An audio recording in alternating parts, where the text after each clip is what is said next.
Hey, great job, ambassadors. I hope I can do just as good of a job. Coyotes, I want to test you out right off the bat. I want to see your coyote spirit, so I want you to say some things right after me. I want to see how well you do. Say, I will always do my best. I will always bounce back. Oh, good job, coyotes. You can get around the town. Very good. All right. So as mentioned, my name is Dr. Carlton Brown. Students usually call me Dr. B. And I'm honored to be here today. I'm glad to see your happy faces. As stated, I've been a teacher. I've been a school counselor of students. These days, I'm a leader in the profession. I'm a professional author or writer and assistant professor at UTEP. Go Miners. As an assistant professor, I teach teachers to become school counselors like Ms. Guillen. But probably my most important roles are that I'm a husband, a father, a son, I'm a brother, I'm a nephew, I'm an uncle, I'm a cousin, and I'm a friend. And I'm just a nice guy.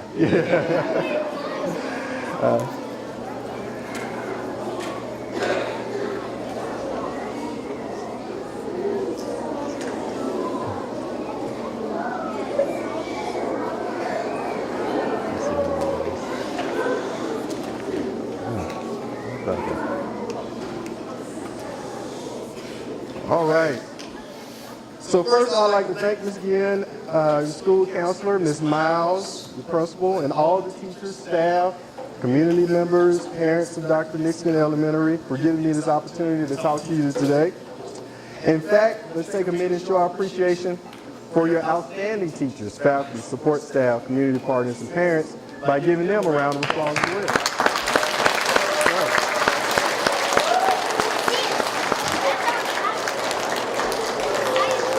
See, what I understand is it truly takes a village to provide each of you a quality education. It takes teachers like Ms. Smith, your Teacher of the Year. It takes community members like Ms. James, your military community liaison. It takes counselors like Ms. Guillen. And it takes principals like Ms. Miles who is willing to kiss a pig to encourage you to read and grow.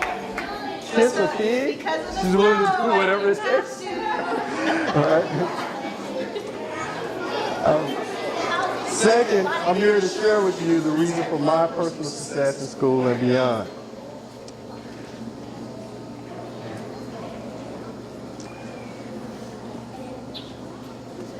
You see, I'm kind of like this ball right here. It's a rubber ball.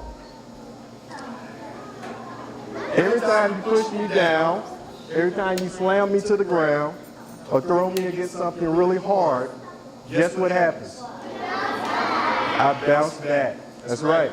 I bounce back up higher than before. See, when I was 9 years old, I played in our city basketball league.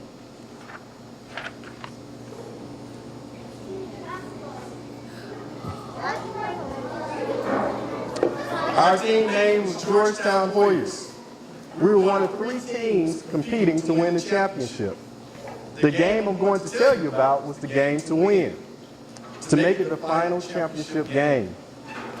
Our team played really, really hard, but the other team was just too good. By the fourth quarter, we were down by 20 points. By the last couple of minutes of the game, my teammates had given up. They pretty much just stopped playing. But I kept working hard at both ends of the court. I never stopped. I even took the last shot of the game from one end of the court to the other end in the very last second of the game. The ball moved around and around the hoop. Everyone in the crowd was on their feet.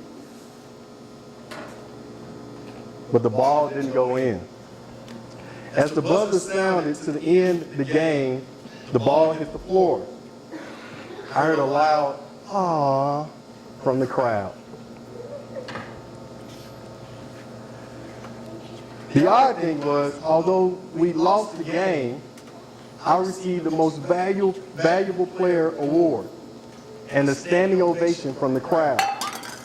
Parents and friends lined up as I was leaving the game to give me a hug and words of encouragement. That was when I learned that just because something is hard or it seems like you're going to fail, it's worth it to keep going. If you give your heart to something worth loving, that makes you a winner, even if you lose the game. So let's try this again. Repeat after me. I will always do my best. I will always bounce back. Very good, Coyotes.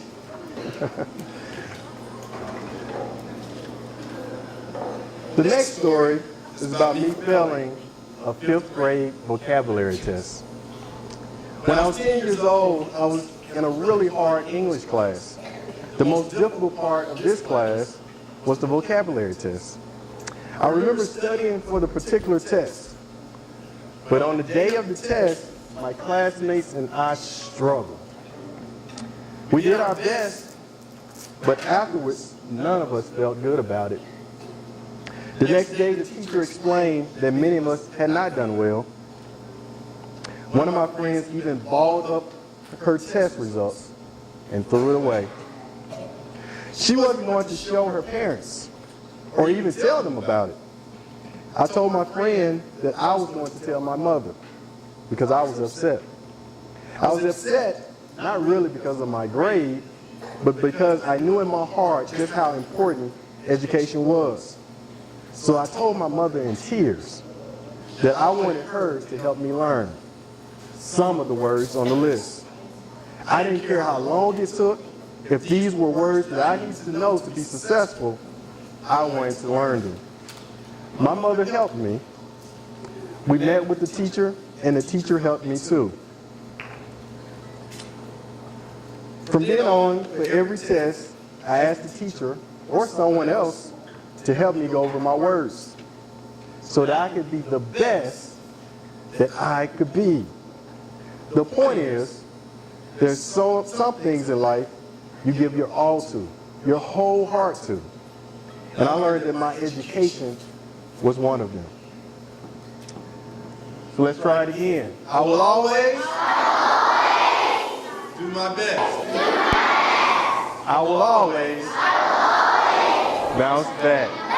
Good job. I like that. Good job, Coyotes.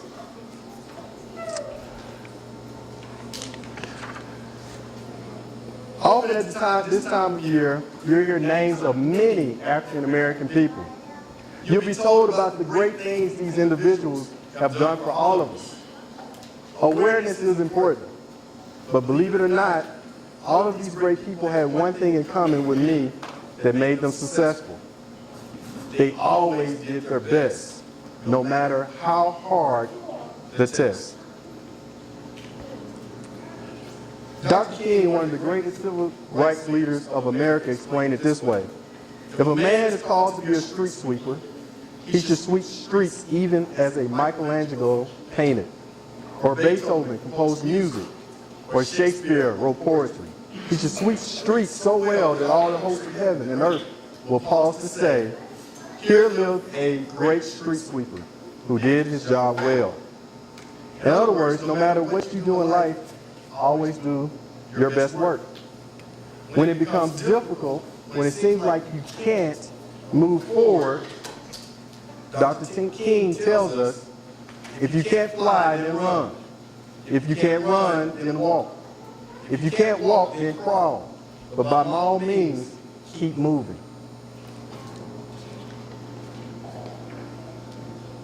Muhammad Ali, possibly the greatest boxer ever to have boxed, said this after losing a championship fight. You don't lose if you get knocked down. You lose if you stay down. So just like this ball, you don't stay down, you bounce back up. You get up. You keep trying. Some of you may be familiar with these two guys, Michael Jordan and LeBron James. They're possibly the greatest basketball players of all time. They put it this way: obstacles don't have to stop you. If you run into a wall, don't turn around and give up. Figure out how to climb it. Go through it. Work around it. Also, you have to be able to accept failure, then get better. In other words, things won't always go my way, but I have to learn from my mistakes and keep trying. President Barack Obama, the first African-American president of the United States, said this: when things don't go your way or it becomes too hard, the future rewards those who press on. I don't have time to feel sorry for myself. I don't have time to complain. I'm going to press on. And yes, we press on because we are a nation of immigrants. We are all Americans. African American or black history is American history. If we learn nothing else from our history, we should learn that our ancestors were people who pressed on. Some of those who came before us did not come of their own free will. Some came here in chains. Some survived being bullied and treated badly. Some had to learn a new language and could not attend school. Others had to learn new ways of living without school. Some were separated from their families, only to find them again. Some survived Civil War. Others lived through World War. These ancestors of ours had to press on. They had to do their best. They had to bounce back. They had to bounce back whenever things got hard because they wanted to make sure each and every one of you would have a better life. They wanted to make sure that each and every one of you had the chance to receive a free, adequate, and equitable education in a school. As one anonymous writer put it, people you would never know survived from generation to generation so you could succeed. And guess what? When I was your age, I decided I would not let them down. And I believe you would not let them down either. So say it again after me. I will always do my best. I will always bounce back. Good job, Coyotes. So I want to thank again your school counselor, Ms. Gilliam, your principal, Ms. Miles, and the faculty and staff. And last but not least, I want to especially thank all of you, the students, for doing such a great job of participating and listening to me today. So give yourselves a big round of applause. Good job, Coyotes.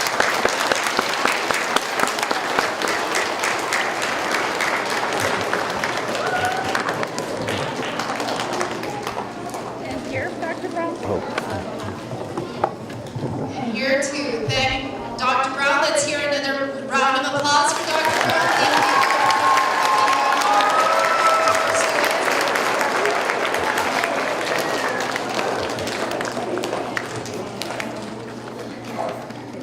On behalf of the staff and the students here at Dr. Brown, we want to present you with your very own Dr. Nixon cup. Awesome. Go Coyotes. Thank you. Thank you for having me.